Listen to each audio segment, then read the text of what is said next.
Hey guys, I am Amrita Agarwal from Amrita Agarwal coaching centre. मैं अपने channel पर डेली एसएससी सीजीएल टीयर 2 के प्रीवियस ईयर क्वेश्चंस लेकर के आती हूँ।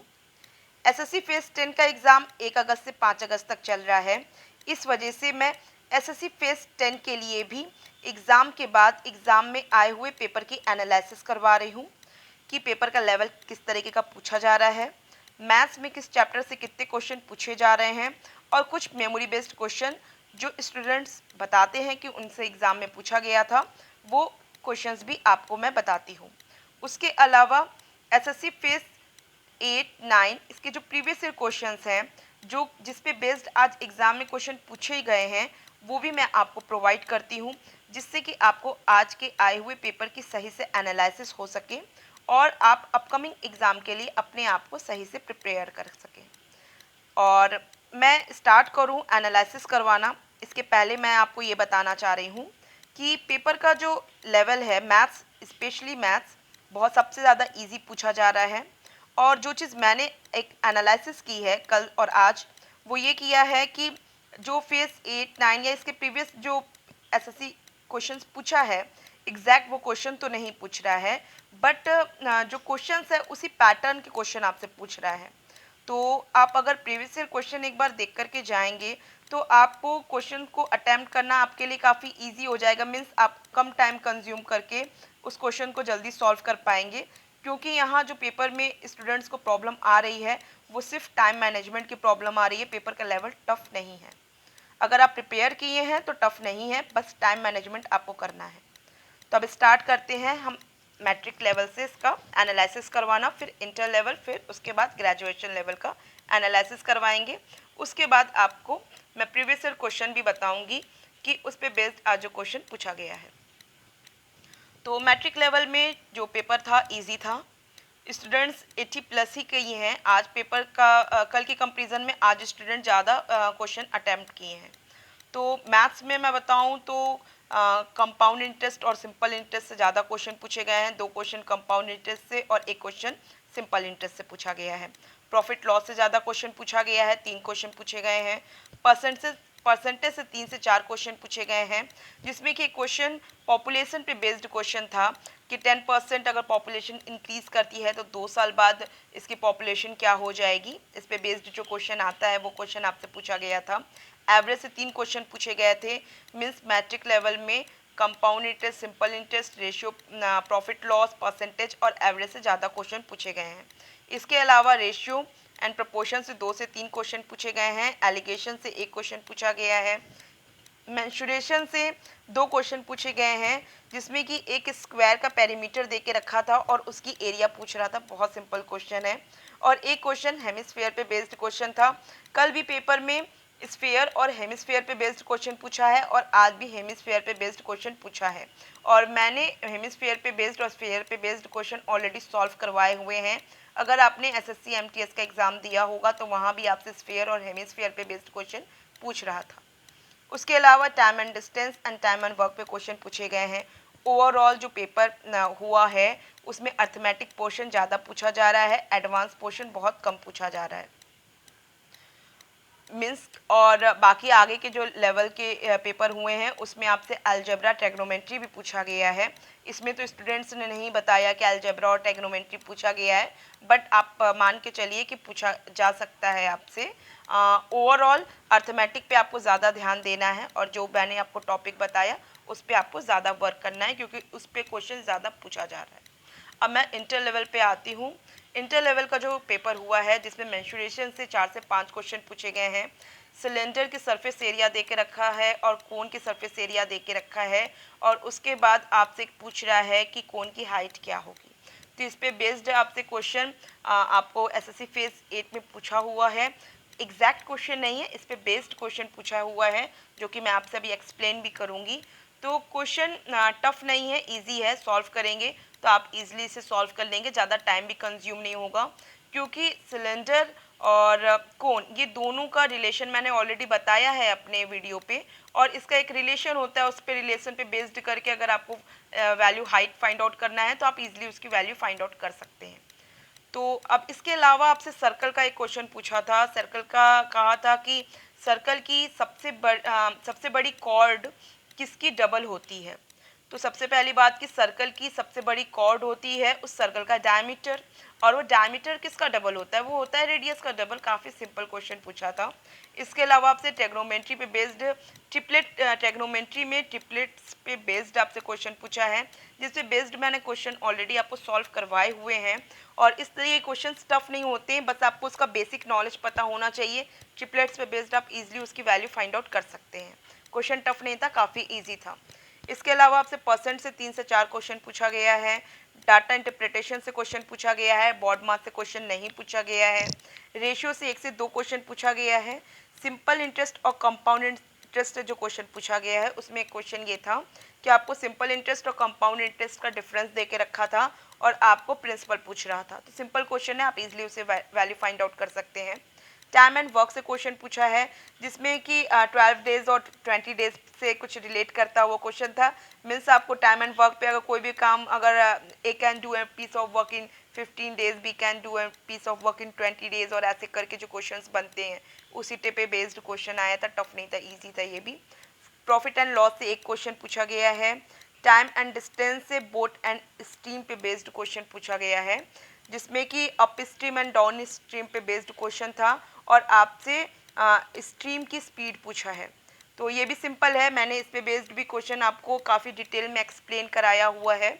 अगर आप चाहते हैं, अगर आपको डाउट है इस टाइप के क्वेश्चन को सॉल्व करने में, तो आप मेरे चैनल पे एक बार जाके विजिट कीजिए, आपको क्वेश्चन मिल जाएगा विद डिटेल एक्सप्लेनेशन। इसके अलावा आपसे सिंप्लीफिकेशन से क्वेश्चन पूछा है और नंबर सिस्टम से एक क्वेश्चन पूछा है। अब मैं आती हूँ ग्रेजुएशन लेवल, और हाँ, इसको पेपर का level according to student easy and moderate दोनों था। मीन्स कि अगर आप मैथ्स की ठीक तैयारी रखे हैं तो आपके लिए इजी पेपर है, अदरवाइज मॉडरेट है, थोड़ा कैलकुलेटिव क्वेश्चंस थे, बट आप इजी मान के चलिए अगर आपने प्रिपेयर कर रखा है तो। इसके अलावा ग्रेजुएशन लेवल में आती हूँ। ग्रेजुएशन लेवल में भी स्टूडेंट पे डिपेंड करता है कि अगर उनकी प्रिपरेशन है तो इजी पेपर आया है मैथ्स का, और ओवरऑल पेपर में सबसे ज़्यादा इजी मैथ्स ही पूछ रहा है। और यहाँ ये इंटर लेवल में भी यही कंडीशन है कि आपसे उसमें अर्थमेटिक से क्वेश्चन अच्छे खासे आ रहे हैं, बट हाँ, ट्रिग्नोमेट्री से, ज्योमेट्री से और मेंसुरेशन से उसमें भी ठीक ठाक क्वेश्चन आपको आए हुए हैं। ग्रेजुएशन लेवल में अलजेब्रा से 2 क्वेश्चन हैं, जिसमें एक क्वेश्चन है a प्लस बी प्लस सी का होल क्यूब पे बेस्ड क्वेश्चन, जो कि सिंपल होता है, टफ नहीं होता है, इससे रिलेटेड क्वेश्चन था। और एक था a square plus B square plus C square से रिलेटेड।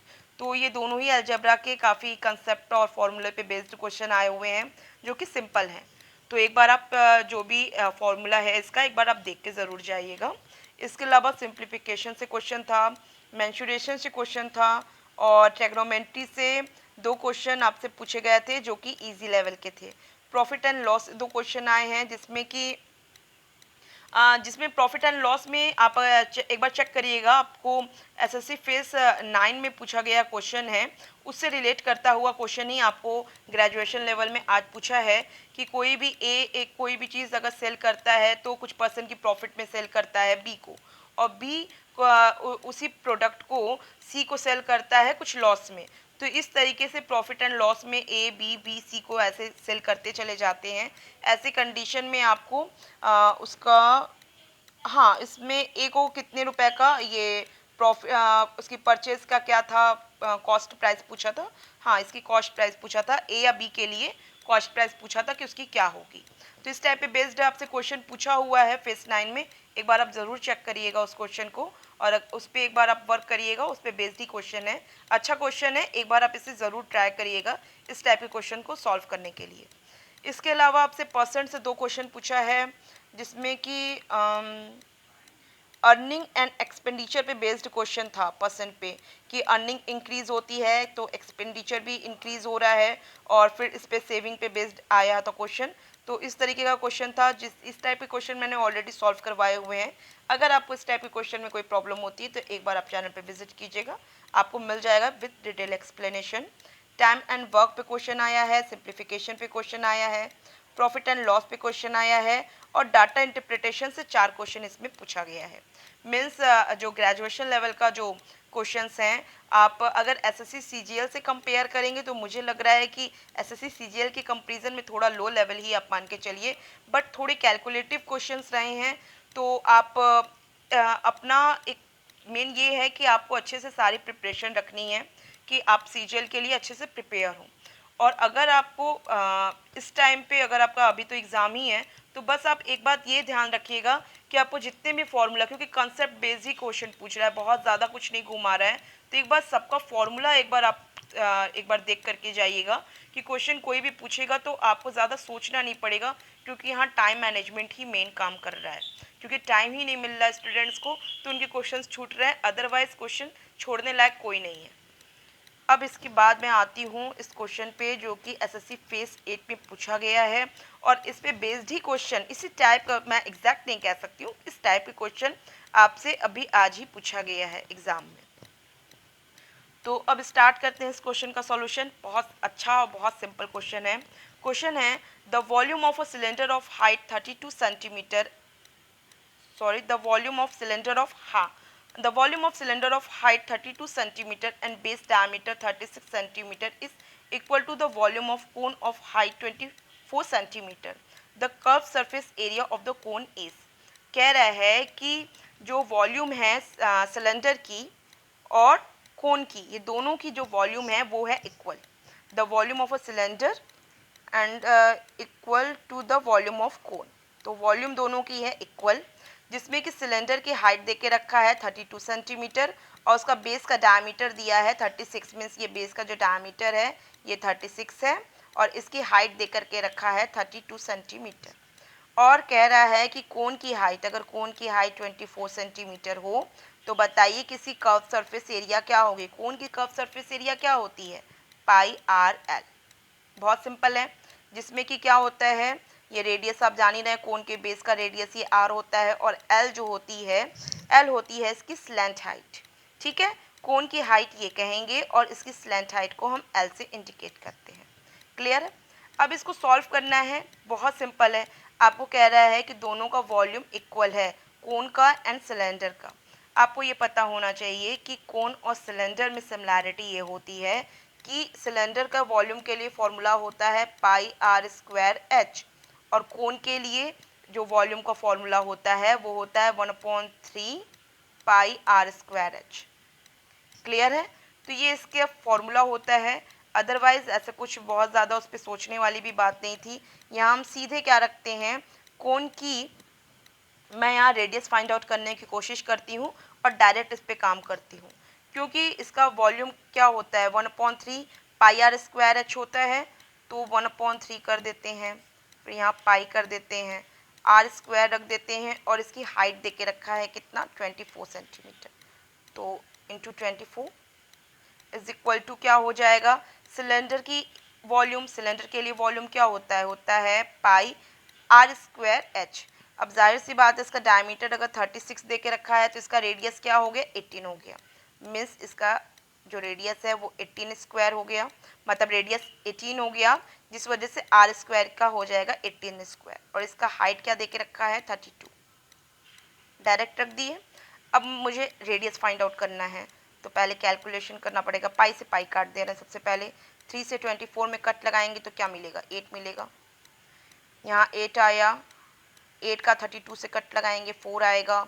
मीन्स ये क्या हो जाएगा, R square is equal to 18 square into 4। Means हम कह सकते हैं R square is equal to 18 square into 2 square. Means क्या हो जाएगा 18 इंटू 2 हो जाएगा। आर की वैल्यू, मतलब आप सबको क्लियर हो रहा होगा कि radius square is equal to 18 square into 2 square, therefore radius is equal to 18 into 2 means 36। तो कुछ इसमें प्रॉब्लम है नहीं, इसका 36 वैल्यू आ गई रेडियस। मीन्स रेडियस हो गई 36 और आपको हाइट क्या दे करके रखा है 24। आपको क्योंकि आपको निकालना है इसकी कर्व सरफेस एरिया निकालनी है, जो कि होती है पाई आर एल। तो पाई आर एल के लिए आर तो मुझे मिल चुका है, मुझे चाहिए एल। आपको ये चीज़ पता होनी चाहिए कि कोन का जो हाइट होती है और जो रेडियस होता है ये क्या होता है, परपेंडिकुलर होता है एक दूसरे के। और एल क्या होता है, इसकी होती है स्लैंट हाइट, जो एकदम तिरछी होती है। अगर आप इसको देखेंगे तो ये क्या दिखेगा, राइट एंगल ट्रायंगल दिखेगा। मीन्स यहाँ पे पाइथागोरन थ्योरम लगा करके मैं एल की वैल्यू फाइंड आउट कर सकती हूँ। तो बस हम पाइथागोरियन ट्रिपलेट्स तो यहाँ पे नहीं वर्क करेगा, यहाँ पे थ्योरम ही अप्लाई करना पड़ेगा। तो एल यहाँ पे निकालने के लिए क्या करूँगी, in the root of 36 square plus 24 square, ये एल की वैल्यू के लिए होगा। तो देखिए 36 अपने आप पे किसका ये होता है, 12 3 36 होता है। इसका मतलब यहाँ से क्या हो जाएगा, 12 स्क्वायर मुझे मिलेगा। और यहाँ पे भी क्या होता है, 12 2 24 होता है। तो मीन्स यहाँ पे भी हमको 12 स्क्वायर मिलेगा। 12 स्क्वायर कॉमन आउट हो जाएगा, मीन्स 12 स्क्वायर कॉमन आउट हो गया है इसके अंदर। तो इसका मतलब ये बाहर आके क्या हो जाएगा, बाहर आके बन जाएगा ये 12। बाहर 12 आ गया, अंदर क्या बचा, अंदर बचा 3 square plus 2 square. 3 square plus 2 square क्या होता है, 9 प्लस 4 मीन्स हो जाएगा √13। तो 12 √13 मुझे एल की वैल्यू मिल गई। हमको एल की वैल्यू मिली है 12 √13। रेडियस आपको 36 मैंने निकाला ही हुआ है। और पाई क्या हो गया, पाई तो पाई है क्योंकि पाई में ही आपको आंसर यहाँ पे शो कर रहा है। तो मुझे करना क्या है, मुझे सिर्फ 36 में 12 को मल्टीप्लाई कर देना है और फिर √13 में वैल्यू आएगी। मीन्स आपको ये दोनों तो हो नहीं सकती है। 36 में 12 मल्टीप्लाई करूँगी, आपके पास टाइम की कमी हो तो सीधे 6 से 2 में मल्टीप्लाई करिए। 6 2 ज़ा क्या होता है, 12 होता है। मीन्स यूनिट डिजिट पे 2 आना चाहिए। बस हो गया। ऐसे आपको कोई मुश्किल भी नहीं है। 12 का 36 से मल्टीप्लाई करेंगे तो आपका 432 ही आएगा। अदरवाइज़ मैंने आपको बता दिया कि अगर आपके पास टाइम की कमी हो और आप तुरंत ना कर पा रहे हो तो 6 को 2 से मल्टीप्लाई करिए। यहाँ पे 6 2 12 आएगा, यूनिट इसकी 2 हो जाएगी। और यहाँ पे √13 आ ही रहा है, पाई आपका होगा ही होगा। मीन्स आपको जो सेकंड ऑप्शन है यही आपका करेक्ट ऑप्शन होगा। आई होप आपको ये अच्छे से क्लियर समझ में आया है। इसी पे बेस्ड आज भी क्वेश्चन पूछा था, कुछ है नहीं इस टाइप के क्वेश्चन में। बस आपको करना क्या है कि आपको जो भी प्रिपरेशन आपकी है उसको एक बार आप रिवाइज कर लीजिए, फॉर्मूले एक बार रिवाइज कर लीजिए। और एक बार आप प्रीवियस ईयर क्वेश्चंस जो एसएससी फेस 6 7 8 9 ये सब जो पूछे गए हैं उसको एक बार क्वेश्चंस को देख लीजिएगा। और जहाँ तक मुझे लगता है कि कल भी प्रीवियस ईयर पे बेस्ड ही करके कुछ डिफरेंट क्वेश्चन देगा, सेम क्वेश्चन नहीं देगा, लेकिन मुझे जहाँ तक लग रहा है कि उस पर बेस्ड ही क्वेश्चन आपसे पूछेगा। और बाकी आप अपनी प्रिपरेशन अच्छे से रखिए। Best of luck. Thank you.